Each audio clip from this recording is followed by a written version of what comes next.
Hi, this is Heath from RiffmasterPro, and in this video for RiffmasterPro for Mac, we are going to do a couple of things. We're going to load a track, a couple of different ways I can show you how to do that, and then we're going to open the loop window and then loop and slow down a section of the song. So let's do that. A number of different ways we can do that is we can open up any folder on your Mac and look inside for different I have a drive which just has music in it, for instance, and I have a bunch of albums in there. You can also access your iTunes library if you go to your music and iTunes and to the iTunes media. You'll see in here the music that you have in there, and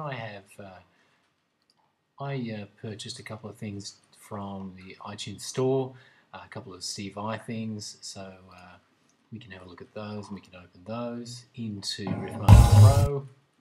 This is a piece from the movie Crossroads, which Steve Vai plays in. Also, what we can do is load from the media library that comes with RiffmasterPro.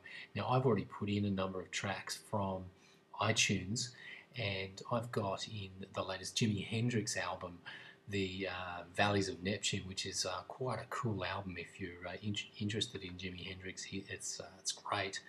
So one of the songs I like to listen to is Bleeding Hearts, and it's great. It's a great song. So I just double click that, and that goes in there. And you just pause that for a second, and you can play and pause either by clicking the space bar on your keyboard or just clicking that with your mouse. So this particular song, I'm going to just open up the loop window here, and just this window is a little bit small, so I'm going to just bring this loop window down to a smaller size. Of course, you can take this loops window and actually make it as big as your whole screen if you want to. I'm also going to zoom in a little bit and look at the waveform a little bit closer. So of course, again, you can make this as big as you want, and it's a lot easier to see, obviously, if you have it a lot bigger.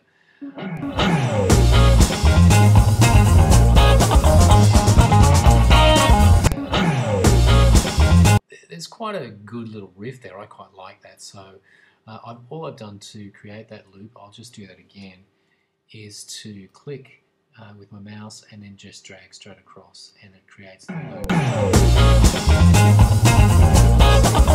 Hint comes up that you can just use the delete key or the backspace key to clear the loop, and also you can use this button here as well to just delete the loop. So the next thing we would do is to slow that little loop down, so we can click play.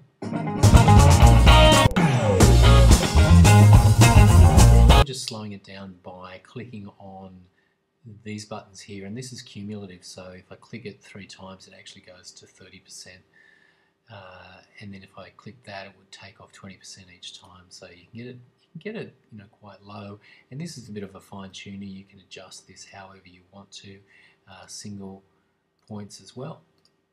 So that's how we would slow that down. So let's have a listen to that at 33% slowed, so we'll get it to 53%.